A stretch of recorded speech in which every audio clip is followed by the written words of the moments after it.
Good morning, everybody. Welcome back to another episode of the Hockey Talk with TG Podcast.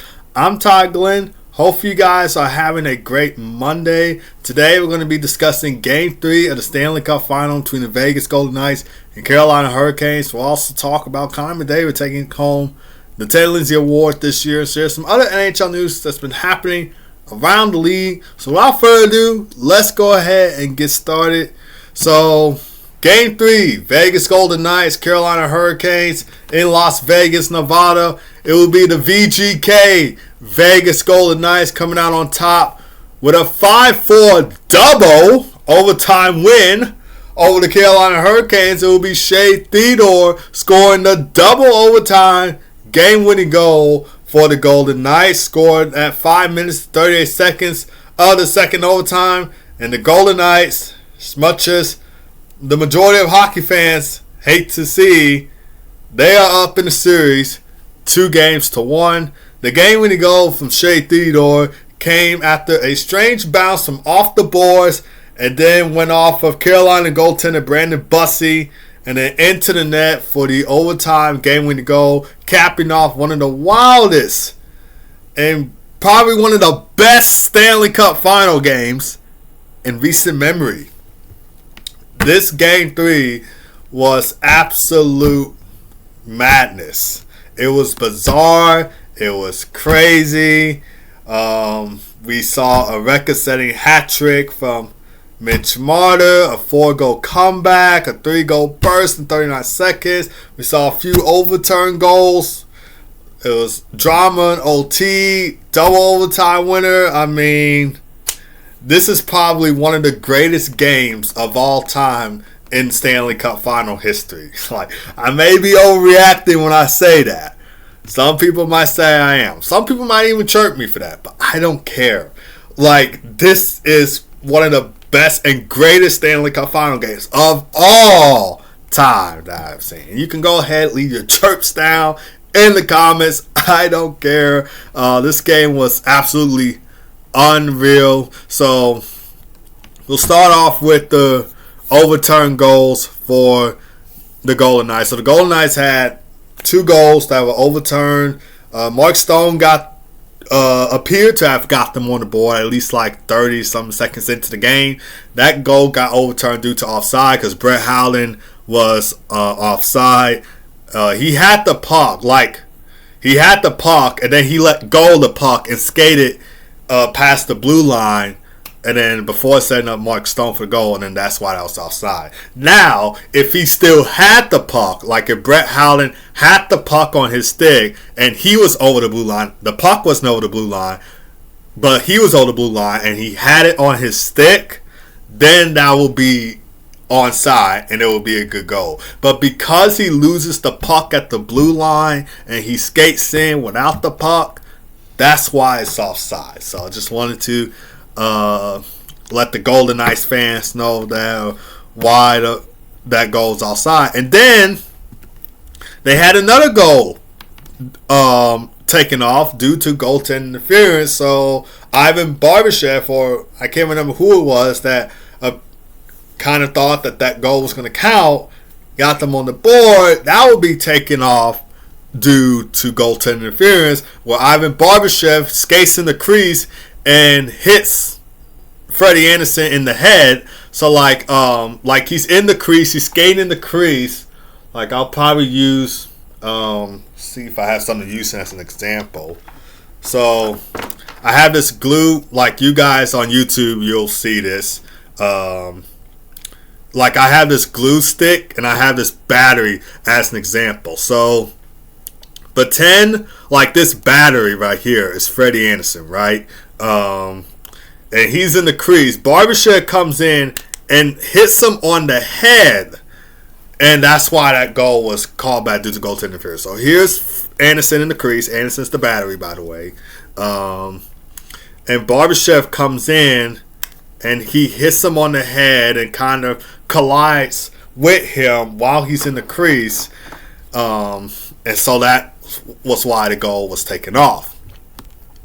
Then the Hurricanes have a too many men on ice penalty. They had 6 skaters out on the ice, which is too many men. Golden Knights go on the power play, and Tomas Hertl gets them on the board. Now that goal will count. That goal counted for the Golden Knights. So I'm surprised like he didn't do like this celebration, like how the referees say like when they do the hand signal and say that's a goal. Tomas Hertl should have done that celebration. I think Austin Matthews did it at one point during his NHL career.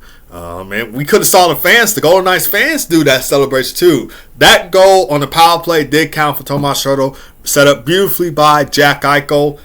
And I think Mitch Marner also had an assist on the power play goal. So it's 1-0 Golden Knights. And speaking of Mitch Marner, it was Marner Mania in Las Vegas. So Vegas recently had WrestleMania back in April. But in June, Game 3 Stanley Cup Final, it was the Marner Mania. It was the Marner show in the second period. Where's my poster at? Like, it was Marner Mania in the Sin City, Las Vegas, Nevada, as Mitch Marner picks up a hat trick, and he also had an assist for a 4-point night.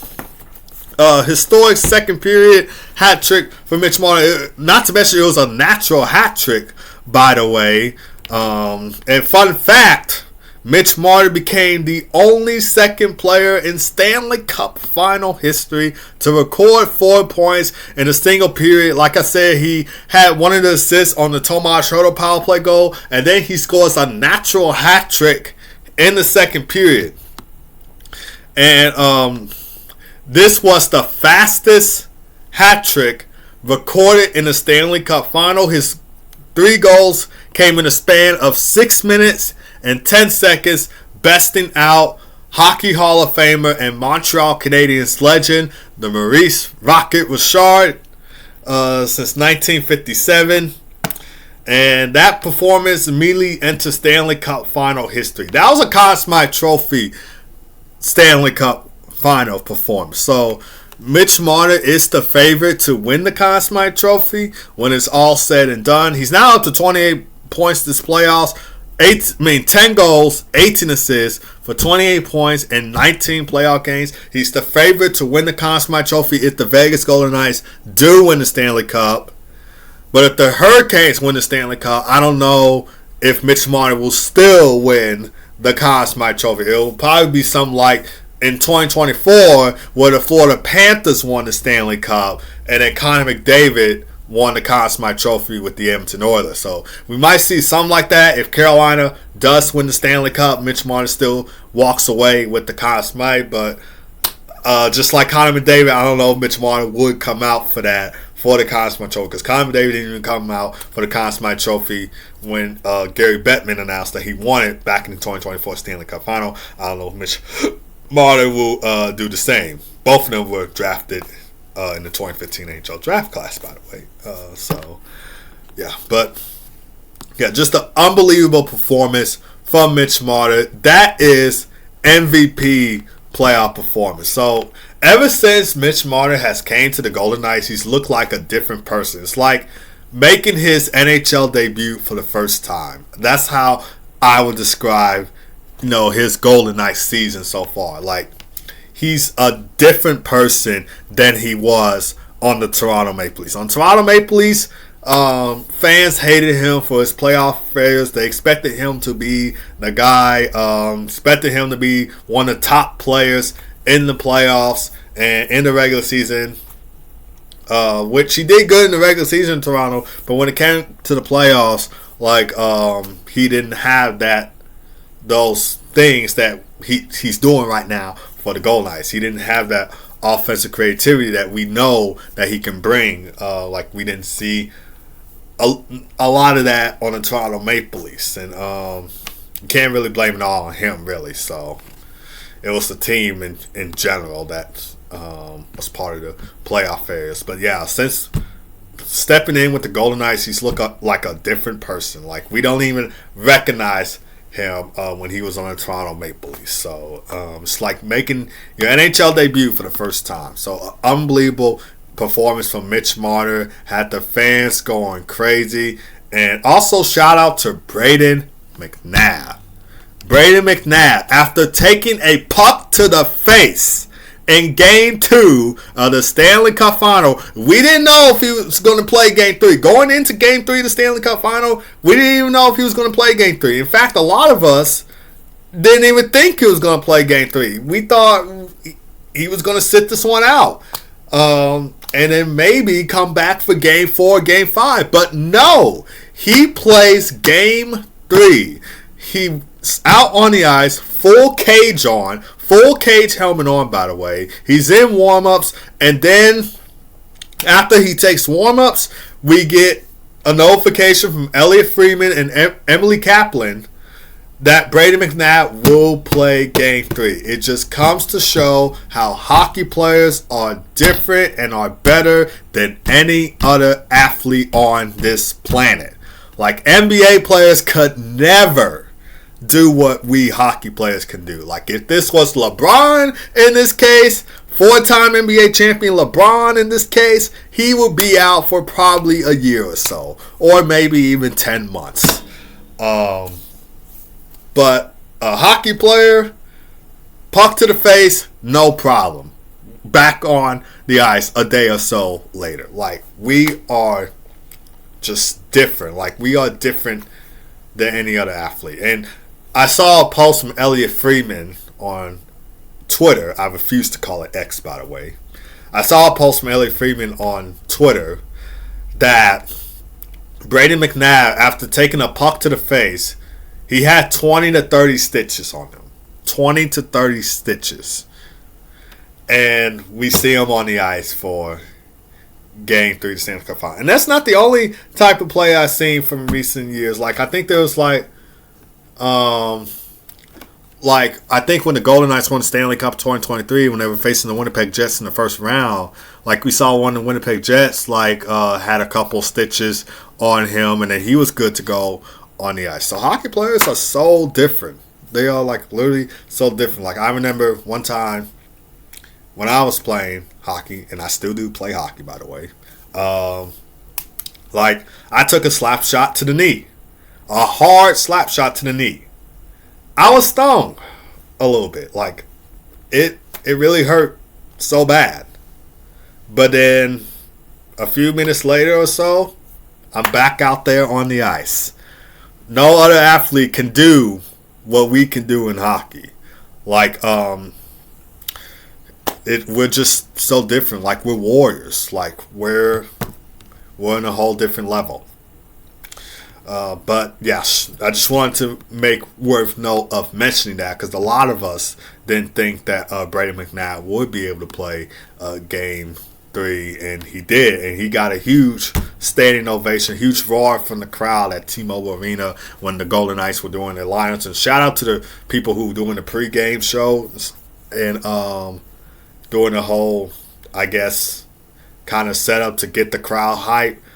That was absolute cinema right there. So, huge shout out to them. Carter Hart, he made 29 saves on 33 shots faced in this game. We thought he was going to pitch a shutout in this one, but he didn't. And that's where this game would start to be interesting. Like, the Hurricanes achieved a comeback that we never seen before in the Stanley Cup Final. Carolina became the first team in Stanley Cup Final history to erase a 4-goal deficit and force overtime, trailing 4-0 in the third period. Like, we thought this game was done. Like, out of the water, shutout win for the Golden Knights. This game is over. Vegas, let's party. Like, we're going to party in Vegas. We're going to go out to Mandalay Bay. We're going to have a good time in Vegas. Golden Knights win this one.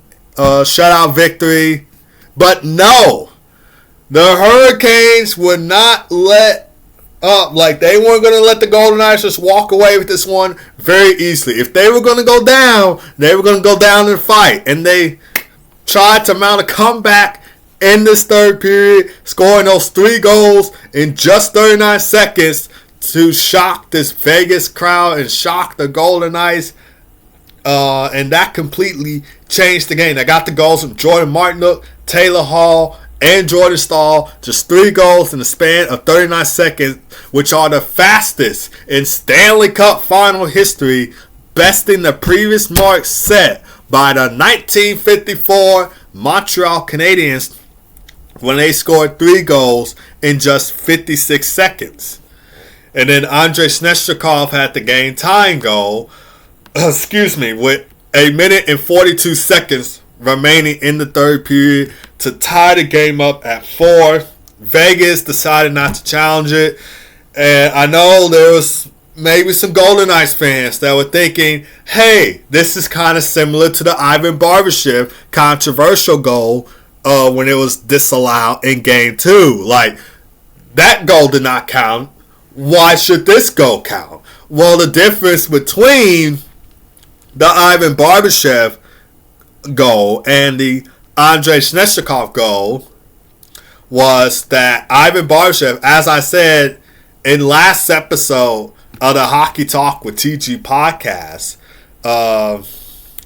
Ivan Barbashev, like, he was trying to do a wraparound play, right? So he's doing a wraparound play, trying to jam the puck in. And while he's doing that, he is in the crease. His stick is in the crease. And Freddie Anderson is trying to cover the puck. He's trying to cover that puck. And the stick of Ivan Barbashev pushes the glove of Freddie Anderson. And, like, it's making contact with him, making contact with his glove. So he kind of pushed the glove away. And trying to jam that puck into the net. Not to mention, like, he's in the crease. And so, because of that, Freddie Anderson was not able to play his position. And he could not cover up that loose puck. And I saw that, I think it was a post. It was a post from the NHL. I could go back and look at this. It was a post from the NHL that said Freddie Anderson was impaired to play his position. Let's see. I don't think I see. I thought it was a post about it, and I thought I put it somewhere in my notes. But yeah, he was impaired to play his position. He couldn't play his position because, like, Barbashev's stick was in the crease. And once I saw, at first, like I said, I was just like you guys. I said this in the last episode of the Hockey Talk with TG podcast.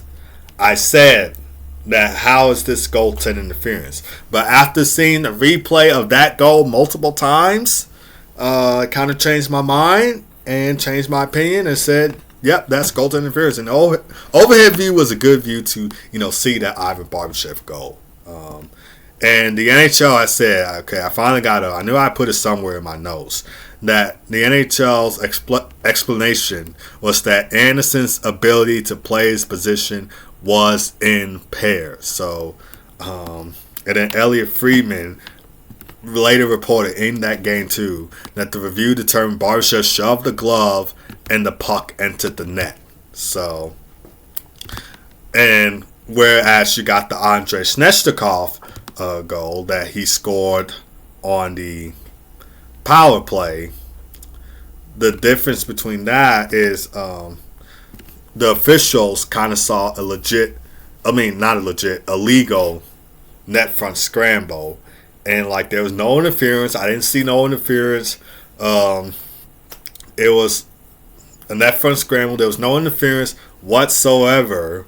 Carter Hart still able to play his position, tried to make a save on it, couldn't, and the puck goes in the back of the net. Golden Knights decided not to challenge it because there apparently wasn't enough goaltending interference evidence to expect the call to be overturned. I didn't really see any goaltending interference whatsoever from Andrei Svechnikov. So that's the difference between the Barbashev goal in Game 2 versus the Andrei Svechnikov goal in Game 3. So yeah, it kind of may look similar, but there's key differences, and I just, pointed those out to you guys.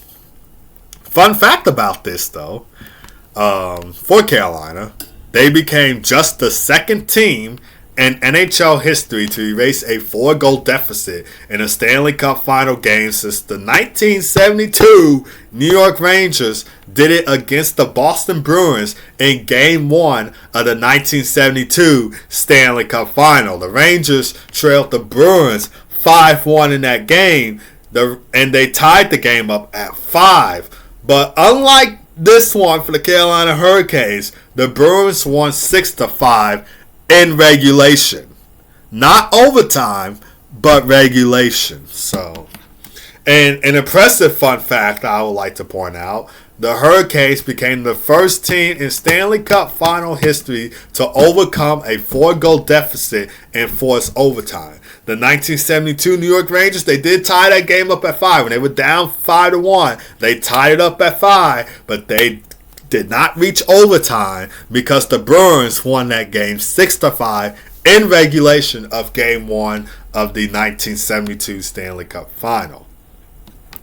And then a brutal stat that I would like to point out. There's a lot of record history breaking stats, and this game had a lot of stats afterwards, but here's a brutal one.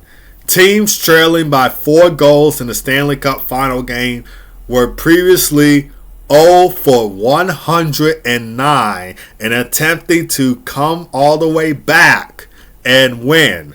Carolina nearly became the first team to do it. So that would have been another history stat right there if the Hurricanes ended up winning this game. Freddie Anderson only played 40 minutes of this game. He was pulled at the end of the second period. Rod Brind'Amour put Brandon Bussey in the third period. Freddie Anderson allowed 4 goals on 16 shots in net. And so Brandon Bussey, the bus train, stepped in the crease, and he made 18 saves on 19 shots facing net. Started at the third period.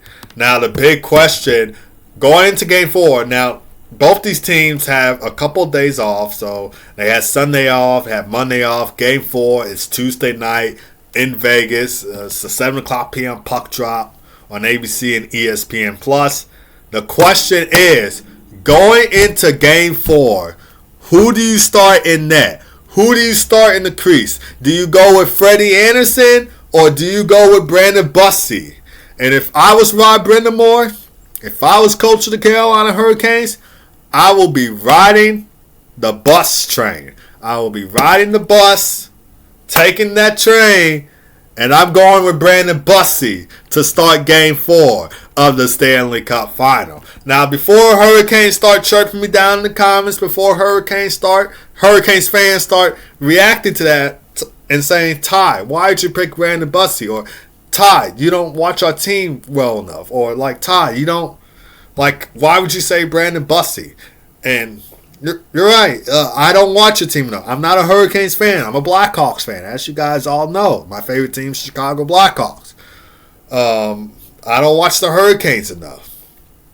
But what I do know, and from my in-depth analysis, and from all my years of watching hockey, and based on what I saw in that game and what I saw in this series, Freddie Anderson, like, he's not playing that well. I don't think he's playing that well against Vegas. Now, don't get me wrong. Freddie Anderson was one of the biggest reasons why Carolina was able to go all the way to the Stanley Cup Final. He was phenomenal throughout the Stanley Cup playoffs. And I even said that if the Hurricanes win the Stanley Cup, he might even win the Conn Smythe Trophy. So he's looked very good throughout the Stanley Cup playoffs. But specifically, what happened in Game 3, like I said, Freddie Anderson allowed 4 goals, 16 shots faced, was pulled after the second period. Vegas was in complete control. The Mitch Marner show was on in the second period of this game. Golden Knights were up 4-0. It looked like Carolina was going to get shut out and get blown out in this game. Brandon Bussey starts the third period. But the biggest moment for Brandon Bussey, I feel like, was when Mitch Marner was awarded a penalty shot. And not going to lie, if Mitch Marner would have scored on that penalty shot, had a 4-goal game, had a 5-point night, this game was going to be over. It was going to be over it. And it probably might be a shutout victory for the Golden Knights. And if not a shutout victory, then just a victory in general in regulation for the Golden Knights. But Brandon Busty makes a huge, massive save on the Mitch Marner penalty shot. And then since then, Carolina started pouring on and started generating offense. Mounted one of the greatest comeback attempts in Stanley Cup Final history. They scored 3 goals in 39 seconds, tied the game up at 4. And Brandon Busty, he was sharp. He was excellent in this game since he came in. Since he came into that third period, he was excellent. Played a good third period. Didn't let up too much. Like this game was when the Hurricanes started that comeback. This game was getting crazy. And Brandon Busty, he looked calm. He looked composed. He was the meaner in that. He made the saves when Carolina needed. The only time where kind of got away from him is when Shea Theodore had a slap shot, puck hits the boards, goes off for Brandon Busty, skates, and into the net. That's probably the only lapse he had in his game. And it was a tricky bounce. It was an odd bounce. It was a tough bounce. And the Golden Knights won the game. So he was really good in this game. I think he finished with a point. I want to say a .9 something save, 9.4 some save percentage. I actually could look that up right now. See what was the save percentage in that game. I think it was a .9 something save percentage in that game, but I'm not entirely sure. Man.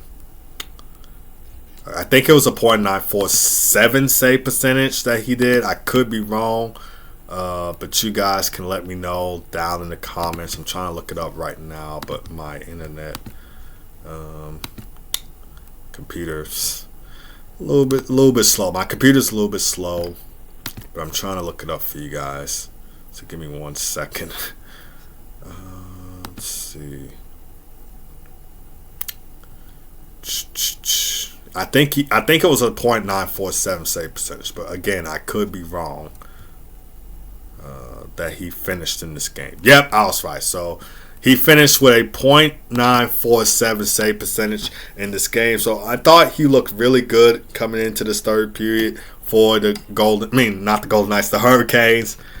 And Freddie Anderson, since this series has started, like he's had a little bit of a bad performance. I'm not saying he had terrible performances, but he's had a little bit of a bad performances in this one. Like taking a look at his stats in these first 3 games. Game 1 was obviously a loss, a 5-4 loss for the Canes.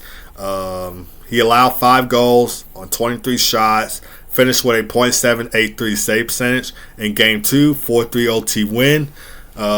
3 goals against on 26 shots, finishes with a .885 save percentage. Game 3, we saw he was pulled. 4 goals, 16 shots, .750 save percentage. So the Golden Knights are generating their quality chances. They're getting traffic around the crease. They're getting shots at the net. They're capitalizing on opportunities against them. And it's just looked rough for Freddie Anderson in net. And take a look at Game 1. Shots on goal for Vegas with 23. Scoring chances 18. High danger scoring chances 8. Game 2. Shots on goal 26 shots on goal for the VGK. Scoring chances 21. High danger scoring chances 11.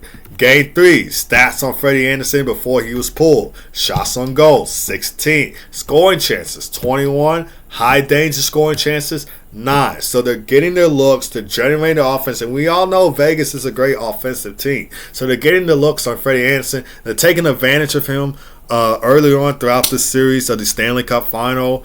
And I just feel like a change is needed, especially when you're down 2-1 in the series. A change is needed in the crease, and Freddie Anderson needs a break. He needs a break, and This is going to be a huge Game 4 after the Golden Knights won Game 3. And historically, as some of you guys may know, teams that win Game 3 of the Stanley Cup Final go on to win the Stanley Cup 77% of the time. But I know some people will say, Brandon Bussi hasn't played a lot of Stanley Cup Final games. Brandon Bussi is inexperienced. Like, he's not ready to play a full 60 minutes in the Stanley Cup Final. Like, he's not the guy to do it. Like, we still got to roll with Freddie. Some of you guys may be saying something like that. But let me remind you that he has some incredible stats during the regular season. And I know the regular season isn't the same thing as playoffs. But just going over his regular season stats, he was 31, 6-2, 2.47 goals against average, and a .895 save percentage in 39 starts. And there was some points of the season where the Carolina Hurricanes actually had Brandon Bussi as the starting goaltender, and people thought maybe he might start in the Stanley Cup playoffs. But eventually, Freddie Anderson earned back his starting role, and so he started some games as well. So he got his role back somewhere throughout the regular season, and he started the Stanley Cup playoffs. And as I said before, he's one of the reasons why the Hurricanes are in the Stanley Cup Final. And if the Hurricanes win the Stanley Cup, he could be one of the players to win the Conn Smythe Trophy. But Brandon Bussi has shown all year long how much he can handle a workload, like how he can handle a workload. Well, the pressure is all on him. He's showing that throughout this season. And not to mention, now this is a playoff. Now this is going to come back to the playoffs. Not to mention, there has been some rookie goaltenders that have led their team to a Stanley Cup. So this is another reason why I could say Brandon Bussi, even though that he's starting late in the Stanley Cup Final, he still has a chance to kind of put on a show and lead the Hurricanes to the Stanley Cup. There has been some rookie goaltenders that have led their teams to a Stanley Cup. Matt Murray did it with the Pittsburgh Penguins back in 2016, during the 2016 Stanley Cup playoffs. I think Marc-Andre Fleury played the first 2-3 games of the Stanley Cup playoffs in 2016 against the New York Rangers, and then Matt Murray got that starting role, and he led the Penguins to a Stanley Cup in 2016.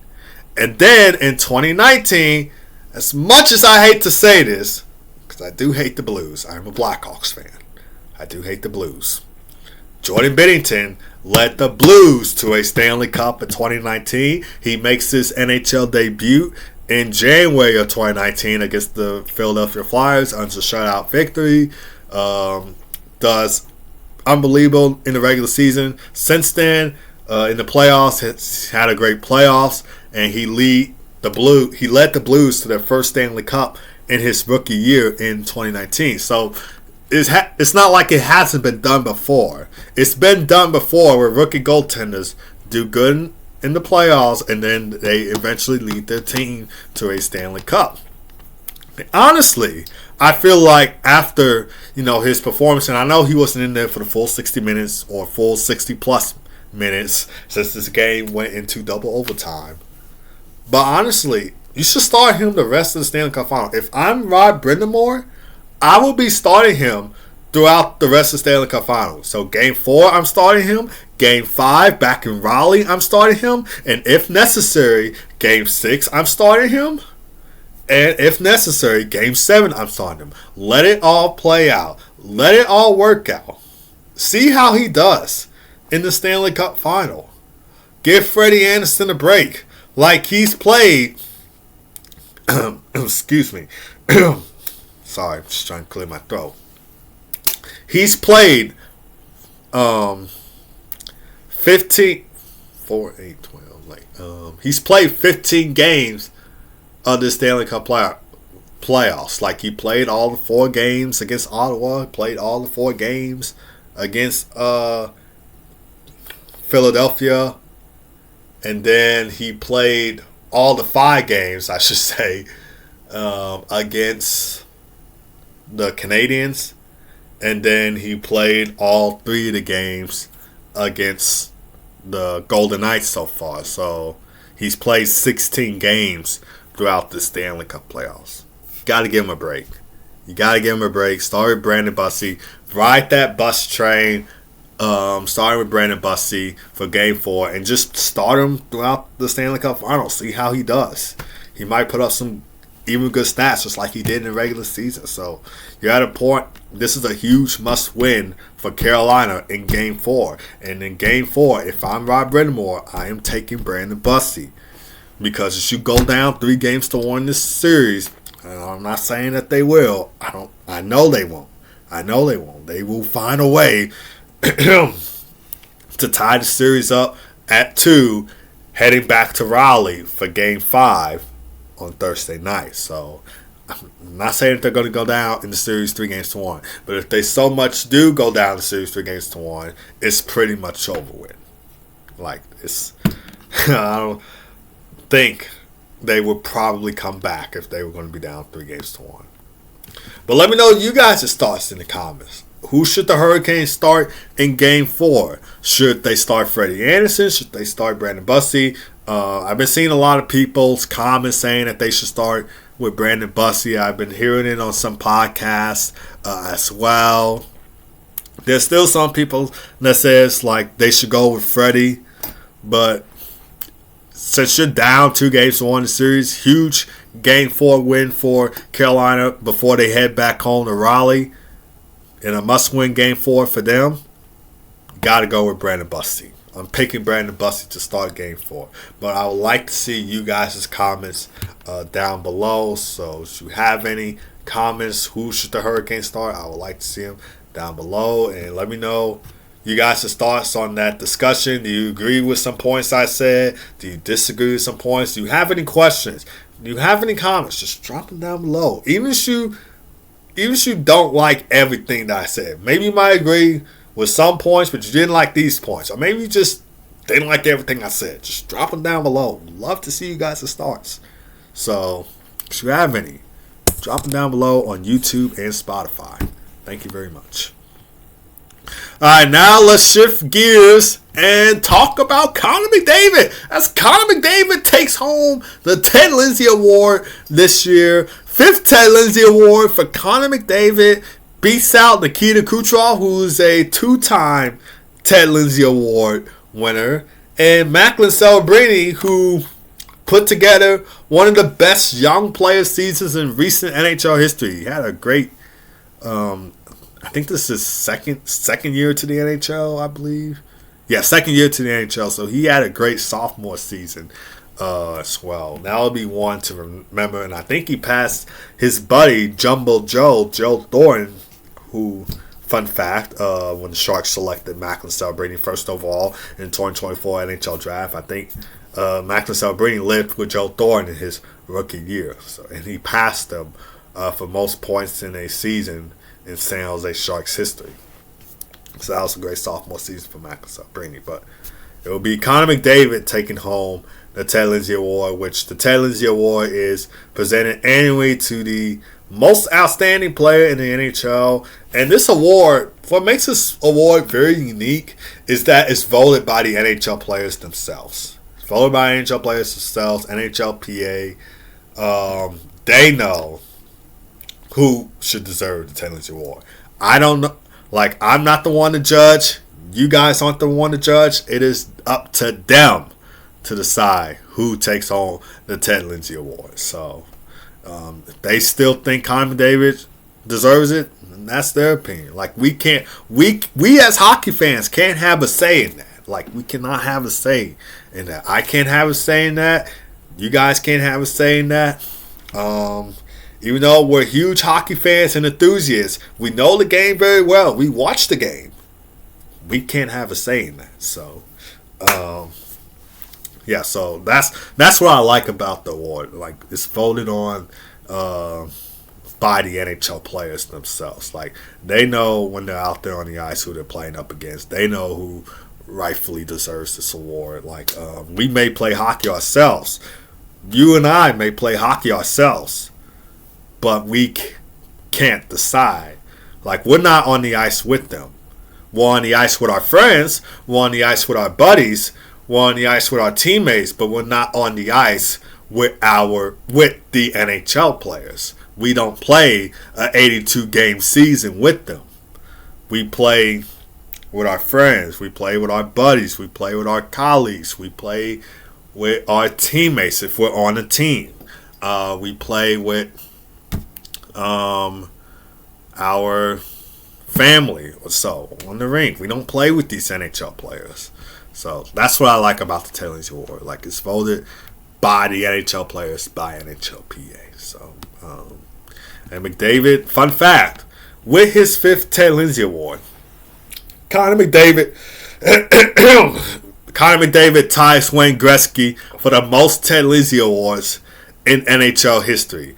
Connor McDavid previously won the award in 2017, 2018, 2021, and 2023, and now winning it in 2026. Another dominant offensive season from Connor McDavid. Led the NHL in point scoring this season. Finished with 138 points in 82 games played. 48 goals, 90 assists for 138 points in 82 games played. 2 goals away from 50. I think he's had 1 or maybe 2 50-goal seasons before. I think he had a 60-goal season at one point back in 2023. I could be wrong, but I know he's past 50. I know he had at least 1 or 2 50-goal seasons before. I think that was somewhere back in 2022 or 2023.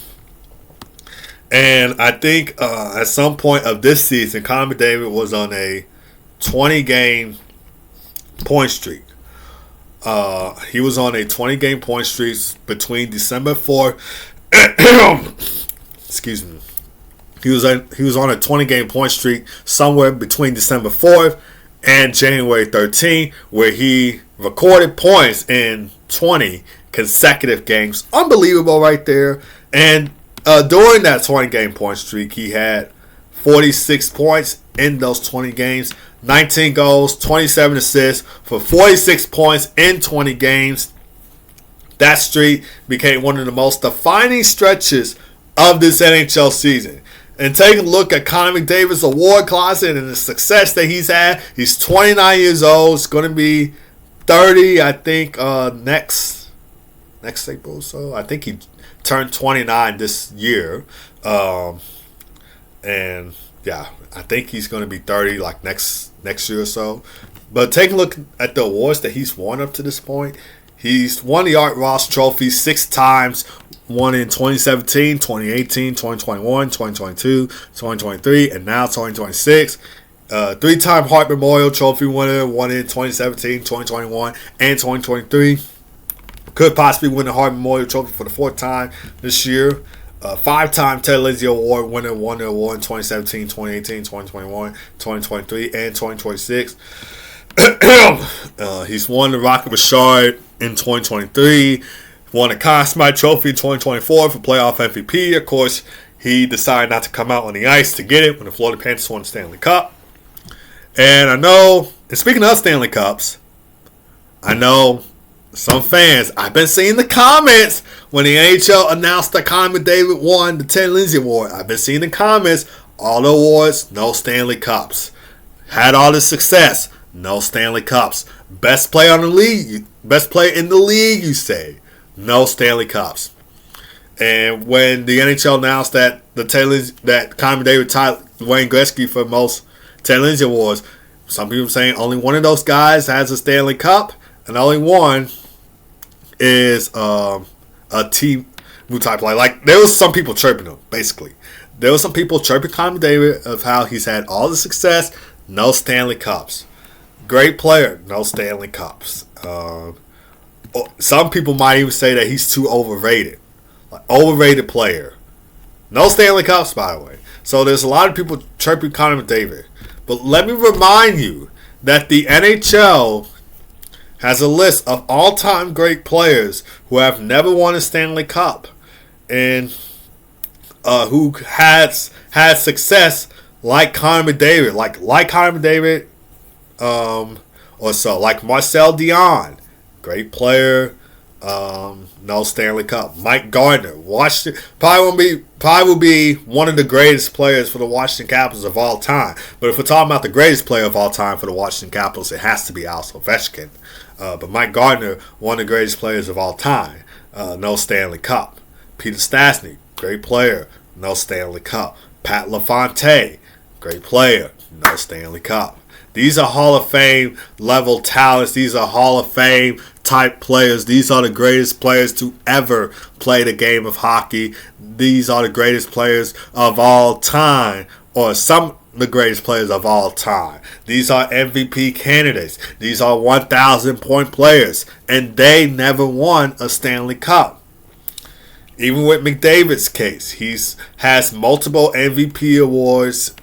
He's had multiple scoring titles. He's won Art Ross multiple times. He's won the Hart Memorial Trophy multiple times. He's won the Ted Lindsay Award multiple times. Tywin Wayne Gretzky's been the best player in the league for years. He's arguably the best player in the league. He's the best player of his generation. Like, he's not only one of the best players in this league, he is the best player in the league. Like he's been that guy. And unlike in basketball, in hockey, it's a team effort. It's a team effort. It's not just one star player like it is in basketball. Bulls were led by Michael Jordan in the 1990s when they won those 6 titles. Michael Jordan led them. When the Miami Heat won, they were led by LeBron. When the Lakers won, they were led by Kobe Bryant. So unlike in basketball, it's not just that one guy. It's a team effort in hockey. It's a team effort in hockey. You need goaltending, you need depth, you need help, you need defense. You need all these things to win a Stanley Cup in hockey. Like, it's not just a one team effort like in basketball. Like Knicks and Spurs. Knicks are, I don't watch basketball a lot, so but I do know that it's only that one star player that stands out among the rest. So Knicks and Spurs NBA Finals this year. Knicks are probably led by someone like Jalen Brunson. Spurs are led by Victor Wembanyama. So in hockey, it's a team effort. It's multiple guys trying to help you reach that same goal. Like, it's multiple guys on the team. It's multiple guys that will stand out and will lead you. It's not just that one guy. So in conclusion about this, the Stanley Cup isn't just it's not going to define the greatness. Well, I should say this. Let me say this. In conclusion, the Stanley Cup is not going to define Connor McDavid's great. Because we've seen that with some of the players I just said. Mike Gardner, Marcel Dion, Pat LaFontaine. Great players, Hall of Fame type players, 1,000-plus point players. They didn't win the Stanley Cup. When you look at the awards, the Art Ross, the Hart Memorials, the Ted Lindsay Awards, like, he's already established himself as one of the greatest players of his generation and one of the greatest players in NHL history. Now, I will say this. The Stanley Cup is the missing piece. The Stanley Cup is the missing piece. We all know he wants to win the Stanley Cup. We all know he's been to the Cup Final 2 times, came up short both times to the Florida Panthers. We all know he just needs that one Stanley Cup to have him to define him as probably still the best player to play this game. Like, he still chasing for that Stanley Cup. But he's already done so much up to this point that he is the greatest player in this league. And he is the greatest player of his generation. Like, he's shown us that in many years without a Stanley Cup. Now, I will say the Stanley Cup is the missing piece. Like, he still wants to win. He still has an ambition to win. He still has that tenacity to win. Like, he still has that mama mentality to win. Like, he still wants to win, but he's already done so much up until this point that I don't think people should point out that he has no Stanley Cups. He knows that, you know that, I know that. But we all know that he's had a lot of accolades and awards and has had phenomenal seasons since his draft year in 2015 when he was drafted by the Edmonton Oilers. So I think that fans should stop pointing out, no Stanley Cups, by the way.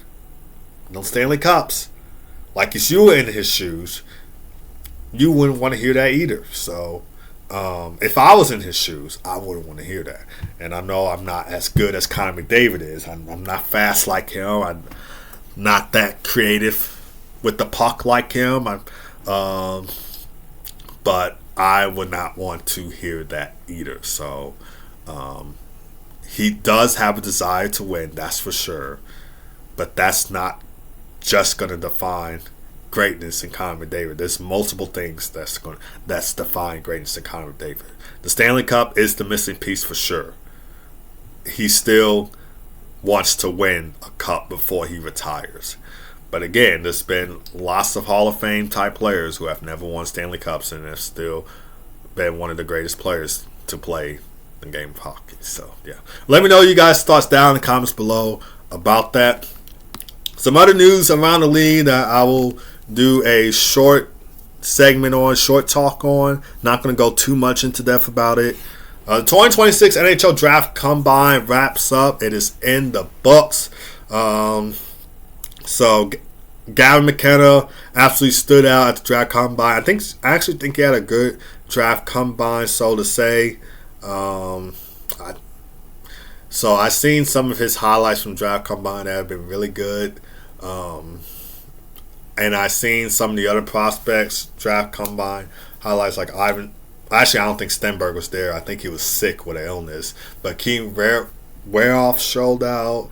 I think it was the Ruck brothers that showed out. And I think they also mentioned that they wanted to stay on the same team together. They wanted to play together on the same team, pretty much like we saw from the Sedins brothers, Henrik and Daniel Sedin, when they played on the Vancouver Canucks. Caleb Mahalta was there, and his dad is going to be the new head coach of the Vancouver Canucks. I'm pretty sure he wants the Canucks to take him third overall, have him play with his dad. So yeah, Draft Combine was good. Draft Combine is usually held in Buffalo, by the way, and this year's NHL Draft, just like the 2016 NHL Draft, will be in Buffalo, New York. Joe Pavelski is going to be having a coaching interview with the Toronto Maple Leafs. This was reported by Elliot Friedman. He's currently coaching his son on his 15U AAA hockey team with the Madison Capitals. And then all of a sudden he gets offered a coaching interview with the Toronto Maple Leafs. So the Maple Leafs, they had the number 1 overall pick in the NHL draft. Most likely going to be drafting Gavin McKenna. If he gets hired, he has no coaching experience in the NHL, obviously. Hasn't coached in the NHL game before. He's played in the NHL. Hasn't coached in the NHL. So this could be his real shot at coaching experience. And we all know he's a great veteran and leader around the locker room. I would be maybe happy to see, like, if he does get the job, I would be happy to see. I would like to see how that works out.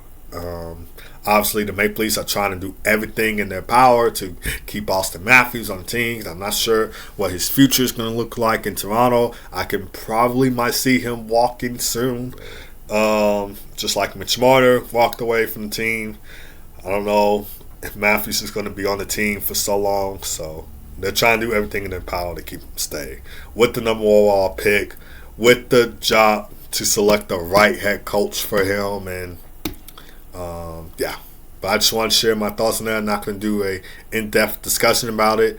And then Milan Lucic retires after 17 seasons in the NHL. To be honest, I thought he was already retired, but he wasn't. I guess he was, still in the minors or so, playing for some minor league team. But after 17 seasons in the NHL, he officially calls it quits. He won a Stanley Cup with the Boston Bruins in 2011. He was known for his goon enforcer type play. Like, he was a bottom 6 forward Just like if you needed someone to do some rough stuff on your team, you need someone to drop the miss. If you need an enforcer on your team, you need a physical type of player. That's what Milan Lucic was. So he was known for that. I think I remember him. I think this was doing against the Montreal Canadiens, where he absolutely had a crushing hit on a Montreal Canadiens player, and that sent them in the boards, and the glass started breaking. So he can definitely have the physicalities. But congrats to Milan Lucic on his retirement. Got one Stanley Cup. That was with the Boston Bruins in 2011. He went to the Stanley Cup Final 2 times, though, in 2011 and in 2013, which 2013 was a loss to my Chicago Blackhawks. He played for the Bruins. He not only played for the Bruins, but he also played for the Flames. He played for the Oilers. I think he played for 4 teams. But I know the Bruins, Flames, and Oilers were the 3. I can't think of the other team that he played for, though. But yeah, congrats to Milan Lucic on his retirement. I think Braden Holtby still might be playing, because we thought some fans might say he was tired. I was listening to the hockey guy talk about this, how he was saying, like, many hockey fans, like myself, thought that he was retired, but no, he was still playing. But he officially announces his retirement. He also mentioned that, Braden Holtby or other guys that haven't played in the NHL recently could still be playing, but just haven't announced their retirement. But many hockey fans might think, like myself, might think they're retired. But that's going to do it for this episode of the Hockey Talk with TG Podcast. Thank you guys for tuning in as always. We do appreciate it. Don't forget to hit that like, subscribe button on YouTube. Make sure to follow the Hockey Talk TG Podcast on Spotify, Apple Podcasts, and iHeartRadio. Both of you guys have a great rest of your day. Keep God first as always. Be blessed. Enjoy your Monday. No hockey games on today. Game 4 of the Stanley Cup Final is Tuesday at 7 o'clock p.m. Central Time. We'll be on ABC and ESPN+. We'll see if there happens to be another Mitch Marner show in Game 4. We'll see if he continues to add to his point total in the Stanley Cup playoffs or so. But, yeah. Enjoy Game 4 Tuesday night. Have a great rest of your day. I'll see you guys next time for another episode of the Hockey Talk with TG Podcast. Take care.